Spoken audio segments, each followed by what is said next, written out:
2차 세계대전 당시에 나치 독일군이 네덜란드를 점령하고 있을 때 신학자 헨리 크레이머 목사가 심무하던 그 지역의 교회의 교인들이 밤중에 은밀히 목사관을 찾아왔습니다. 목사님, 이런 시국에 우리가 해야 할 일이 무엇이겠습니까? 라고 물었어요. 그때 이 크레이머 목사가 대답하기를, 내가 무엇을 해야 할지의 질문은 내가 누구인지를 대답하면 자연히 결정됩니다. 그래서 그 교인들이 한 명씩 자기가 누구인지를 고백하기 시작했어요. 김명준 이런 고백을 한 게 아니에요. 그들의 고백의 공통점은 뭐였느냐? 나는 그리스도 예수의 사람입니다. 쉽게 얘기하면 I am a Christian. 바로 이 고백을 했더라는 거예요. 헨리 크레이머 목사님이 참 훌륭하신 것 같다는 생각을 제가 이 글을 읽으며 했어요. 왜? 그 교인들이 다 나는 크리스찬입니다라는 고백을 할 수 있는 그런 교인들을 양육해냈다는 게 얼마나 훌륭한 일이겠어요. 또한 그 목자의 그 양들이다 하는 생각을 하며 이 목사님 참 행복했겠다 하는 생각을 해보게 되어집니다. 그들은 자신들이 취할 행동은 바로 예수의 이름으로 단결해서 이 나치를 몰아내야 한다는 것에 의견의 일치를 보게 됩니다. 그리하여 유명한 DRA라고 하는 레지스탕스를 조직해서 그 시기 연합군의 작전에 큰 도움을 주었다고 하는 거예요. 결국 그것은 네덜란드가 독일의 압제로부터 빨리 벗어나게 되는데 그들이 큰 힘을 발휘하게 되었었다라고 하는 거예요. 여러분, 우리도 자꾸 이 코로나에 휘둘리지 말아야 됩니다. 이걸 몰아내기 위한 우리의 일을 해야 되는 거예요. 교회는 교회의 일을 해야 되는 거예요. 어제 저녁에도 말씀드렸지만 코로나는 절대 코리아를 이기지 못해요. 교회가 버티고 있는 한, 기도의 사람, 믿음의 사람들이 이 교회를 지키고 나라를 지킬 믿음의 기도로 깨어 있는 한 절대 코로나는 코리아를 이기지 못한다. 좀 우리가 이 믿음을 좀 가져야 돼요. 여러분, 오늘 8절의 말씀 참 좋은 말씀이죠. 제가 전에 설교할 때 한번 이 말씀을 인용해 나누었던 적이 있어요. 기억하시나 모르겠는데 8절 말씀을 한 번만 더 같이 읽어볼까요? 시작. 존귀한 자는 존귀한 일을 계획하나니 그는 항상 존귀한 일에 서리라. 아멘. 참 중요한 말씀이에요. 여기 존귀한 자라고 하는 말을 옛날 개역 한글에는 고명한 자라는 표현을 썼어요. 고명한 자, 존귀한 자. 뜻을 높은 데 둔 사람을 말하는 거예요. 언제나 맑고 밝고 진실되게 살아가는 사람이에요. 고귀하고 덕스러운 일을 생각하고 늘 그것을 실천하려고 애쓰는 사람, 바로 그런 사람이 고명한 자요, 존귀한 자예요. 3절 이하의 그 어리석은 자, 악한 자와 대조되는 존귀한 자가 항상 존귀한 일을 계획하고 한결같이 존귀한 일에 설 수 있는 비결은 뭐냐? 내가 누구인지에 대한 분명한 인식과 고백이 있는 사람이기 때문인 거예요. 그게 없는 사람은 그 앞에 3절 이하의 그 어리석고 우둔한 자들의 모습은 뭐예요? 항상 그 그릇이 악해서 악한 계획만 세워요. 거짓말로 가련한 자를 멸하고 가난한 자가 말을 바르게 할지라도 그 말을 듣지 않아요. 악한 사람은 항상 그래요. 죄송한 얘기지만 교회를 수십 년 다녀도 그 마음이 악한 인생들은 항상 그 생각하는 계획이 악하고 행하는 모습들이 악할 수밖에 없다는 거예요. 그건 존귀한 사람 아니에요. 고귀한 신앙 인생이 아니란 말이에요. 내가 누구인지에 대한 분명한 인식과 고백이 늘 삶 속에 살아있지 않기 때문에 무엇을 어떻게 해야 할지도 몰라서 실수를 연발하며 하나님께서 원치 않는 자리에 서곤 하게 되어지는 거예요. 오늘 본문의 1절과 2절에 보니까 장차 오실 메시아의 모형인 공의로 통치할 한 왕을 소개하고 있어요. 결국은 예수님을 말하는 건데 그 예수님 이전에 그 예수님과 같은 한 왕이 세워지게 된다는 거예요. 그는 히스기야일 것으로 봅니다. 이스라엘의 종교개혁을 단행해서 신앙의 갱신과 회복을 이루었던 왕, 또 개인적으로는 하나님 앞에 늘 무릎 꿇어 기도함을 통해서 문제를 해결받은 사람, 자신의 육신에 죽을 병이 들었을 때도 면벽하고 하나님께 매달려 해결을 받았고, 또 아수르의 대적들을 물리쳐 이겨내는 일들도 하나님께 무릎 꿇음으로 이루었다는 거예요. 어제 아침에 말씀드린 것처럼 무릎 꿇어야 되는 거예요. 무릎 꿇는 이유는 두 가지라고 그랬어요. 예? 내가 존귀한 자답게 살지 못한 일을 회개하기 위해서, 돌이키기 위해서 무릎 꿇는 거고요. 두 번째는 뭐라고 그랬어요? 하나님만 의지하기 위해서 무릎을 꿇어야 되는 거예요. 존귀한 자는 무릎 꿇는 사람이에요. 근데 여러분 여기 1절에 보면 왕이 공의로 통치를 하니까 그 밑에 방백들은 정의로 다스린다. 쿵작이 잘 맞아요. 그렇죠? 예?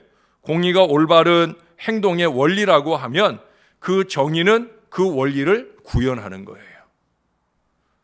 왕의 공의, 방백들의 정의로 자신들이 하나님 나라의 백성들을 다스리기 위해 세움받은 존재들이다라는 걸 인식하고 그것이 고백적인 행동으로 나타났다, 그런 얘기예요.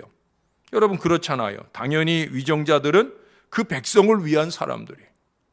목회자들은 성도들을 위한 사람들이에요. 전 근본에 선택된 국회의원들이 제발 이것을 잊지 말았으면 좋겠어요. 예? 선거 전에나 선거가 끝나고 난 뒤에나 저의 기도는 그거예요. 제발 이 땅에 새로 세워진 위정자들이 국민을 위하고 나라를 위한 그런 존재로 세움받았다는 걸 좀 잊지 말게 해주세요. 근데 벌써 싹수가 좀 껄쩍지근해가지고 걱정스러운데 그러면 안 되는 거예요. 여기 2절에 보면 그러잖아요. 폭우를 동반한 광풍 가운데서도, 정반대로 타는 듯한 사막의 그 무서움 가운데서도 마땅히 피할 수 있는 보장을 제공해 주는 그런 왕과 방백, 그런 위정자, 그런 앞장선 사람들, 그런 존재들이 되어야 된다는 거예요. 이렇게 위정자들이 또 앞장선 사람들이 자기의 역할에 충실하게 되면 거기 3절부터 7절까지 말씀하는 것대로의 감히 이 악인, 어리석거나 우둔한 그 존재들이 설 곳이 없게 되는 거예요. 왜 이런 인생들이 설치느냐? 이런 인생들이 설치는 배경을 만들어줬기 때문에 그래요. 위로부터 아래까지 다 껄쩍지근하니까. 그러니까 이 어리석은 자, 우둔한 자들이 자기들이 잘하는 줄 알고 우쭐거리고 엉뚱한 짓거리를 자꾸 해대는 거예요. 여러분, 이전에는 이들을 가르쳐 존귀하다, 훌륭하다 그런 적도 있다는 거예요. 근데 이제는 그 모든 악함이 노출되어서 감히 활동하지 못할 것이다 라고 하는 거예요. 어떤 공동체든지 이게 이루어져야 되는 거예요. 이게 어떻게 이루어질 수 있어요? 윗물이 맑으니까. 왕과 방백들이 공의로 정의로 바로 서니까, 바로 행하니까 이 어리석은 자, 우둔한 자들이 감히 나서고 설치고 그럴 수 없다는 거예요. 제가 이 설교를 준비하면서 내린 결론은 이것입니다. 뇌물만큼은 맑게 흘려보내자. 부족한 종이 참 많이 부족하지만 뇌물만큼은 다른 건 몰라도 맑게 흘려보내자. 이 마음의 결단을 새롭게 하게 됩니다. 물론 이처럼 완벽한 공의의 통치는 그리스도에 의해서만 가능할 거예요. 우린 부족하니까. 그러나 여러분, 그 예수 그리스도의 백성으로서 그분의 통치 이념을 추구하는 위정자들 뿐만 아니라 우리 그리스도인들이라고 하면 자신의 고백에 알맞는 삶과 정치가 있어야 된다는 거예요. 이것은 위정자만이 아니라 하나님 앞에서 존귀한 일의 도모를 늘상 요청받고 사는 우리들도 마찬가지예요. 우리가 누굽니까? 예? 여러분, 우리가 누구예요? 오늘은 몇 군데 말씀을 좀 읽어 드릴게요. 갈라디아서 3장 27절에 보면 누구든지 그리스도와 합하기 위하여 세례를 받은 자는 그리스도로 옷 입었느니라. 그리스도와 합하기 위하여 세례를 받은 사람은 그리스도로 옷 입었느니라. 우리가 그런 사람이에요. 그래서 로마서 13장 11절 이하에 말씀합니다. 또한 너희가 이 시기를 알거니와 자다가 깰 때가 벌써 되었으니 이는 이제 우리의 구원이 처음 믿을 때보다 가까웠음이라. 밤이 깊고 낮이 가까웠으니 그러므로 우리가 어둠의 일을 벗고 빛의 갑옷을 입자. 낮에와 같이 단정히 행하고 방탕하거나 술 취하지 말며 음란하거나 호색하지 말며 다투거나 시기하지 말고 오직 주 예수 그리스도로 옷 입고 정욕을 위하여 육신의 일을 도모하지 말라. 그리스도로 옷 입고 정욕을 위하여 육신의 일을 도모하지 말라. 뿐만 아니라 에베소서 4장 22절 이하는 말씀합니다. 너희는 유혹의 욕심을 따라 썩어져가는 구습을 따르는 옛사람을 벗어버리고 오직 너희의 심령이 새롭게 되어 하나님을 따라 의와 진리의 거룩함으로 지으심을 받은 새 사람을 입으라. 계속해서 입으라는 얘기를 해요. 그리스도로 옷 입고 빛의 갑옷을 옷 입고 진리와 거룩함으로 지으심을 받은 새 사람을 입어야 된다. 한 군데만 더 읽어드리겠게요.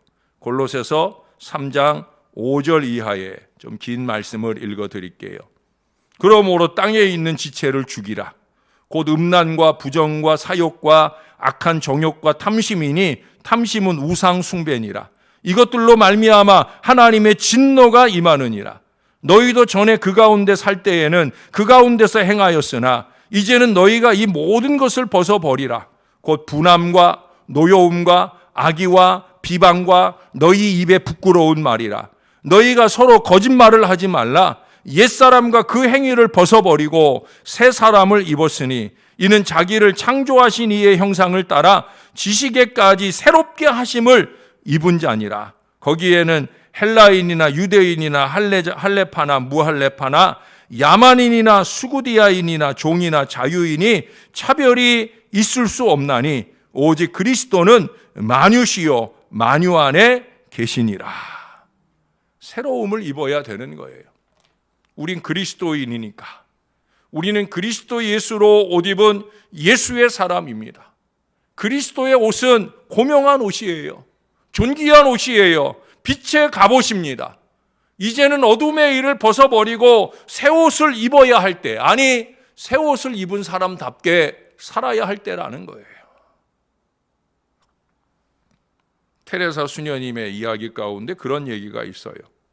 빈민굴 어두운 방에 사는 한 사나이가 있었어요. 어제 저녁에 얘기했던 나비남 같은 그런 사람이에요. 홀로 외롭고 어둡게 굶주리며 힘겹게 살아가고 있어요. 모든 사람과 세상에 대해 담쌓고 살던 사람이에요. 그에게 테레사 수녀가 찾아갔어요. 사랑과 섬김으로 그를 돌봐주고 그 사랑을 힘입고 변화된 그가 이 테레사 수녀에게 한 말이에요. Your light is burning in my life. 당신의 빛이 나의 삶에 불타고 있습니다. Your light is burning in my life. 당신의 빛이 내 삶 가운데 지금도 불타고 있습니다. 저는 이거를 읽으면서 그가 수녀에게 했던 이 고백이 이 수녀가 그리스도께 드리는 고백이 아니었을까? 그리스도의 빛이 내 삶에 항상 불타고 있습니다. 이 고백 때문에 그녀는 어려운 이들을 향한 섬김과 나눔에 최선을 다하고 살 수 있었을 거라는 거죠. 또 그녀가 그렇게 살고 섬겼기에 그녀의 섬김을 받은 이 사람이 그녀를 향해서 Your light is burning in my life 라고 고백을 했을 거예요.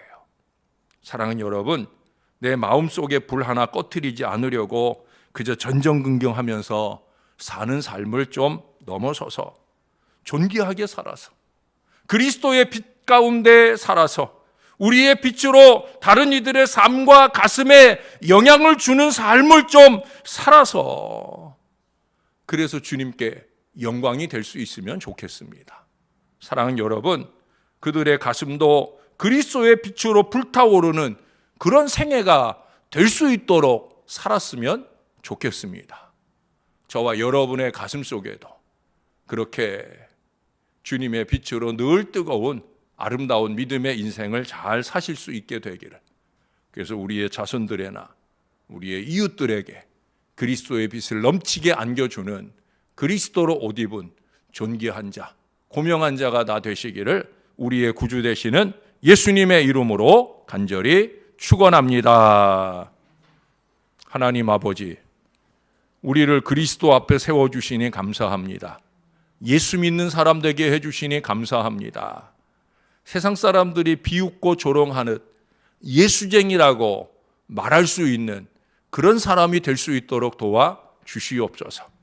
예수 믿음을 감춰버리고 예수 믿지 않는 사람들과 똑같이 말하고 행동하는 악한 인생을 좀 벗어던지고 그리스도로 옷 입은 사람답게 그렇게 좀 살아갈 수 있도록 도와 주시옵소서. 요즘에도 우리가 열심히 전도하고 삶 가운데 복음을 나타내려 하온데 하나님 그 모든 일들을 그리스도의 마음으로 행할 수 있도록 도와 주시옵소서. 영혼을 향한 뜨거운 사랑, 나를 사랑하셔서 내 안에 그 밝은 빛을 안겨주신 우리 예수님처럼 우리도 그렇게 이 사명에 사는 하나님의 사람들이 될 수 있게 도와 주시옵소서. 존귀한 자는 존귀한 일을 계획하고 존귀한 일에 항상 서는 사람, 저나 이 모든 주의 자녀들이 그런 믿음의 사람이 될 수 있도록 은혜를 베풀어 주시옵소서. 오 주님, 저희를 도와주시고 저희와 동행하여 주시옵소서. 지난주에 중요한 수술을 받고 주님의 은혜 중에 잘 회복하여 오늘 이제 퇴원하는 주의 자녀가 있습니다. 강력한 손길로 붙잡아 주시고 이후에 치료받는 여정이 있거나 없거나 간에 강력한 은혜로 회복시켜 주시옵소서. 주님의 사람으로 주님이 살게 하신 남은 생애를 더욱더 뜨거운 믿음 마음으로 아름답게 살아낼 수 있도록 은혜를 베풀어 주옵소서. 우리 모두가 새벽을 깨우는 자답게 아침을 여는 사람들답게 그렇게 하루 일정을 밝고 맑게 살아가는 하나님 사람들 다 되게 축복해 주시옵소서. 하나님 감사합니다. 예수님 이름으로 기도합니다. 아멘.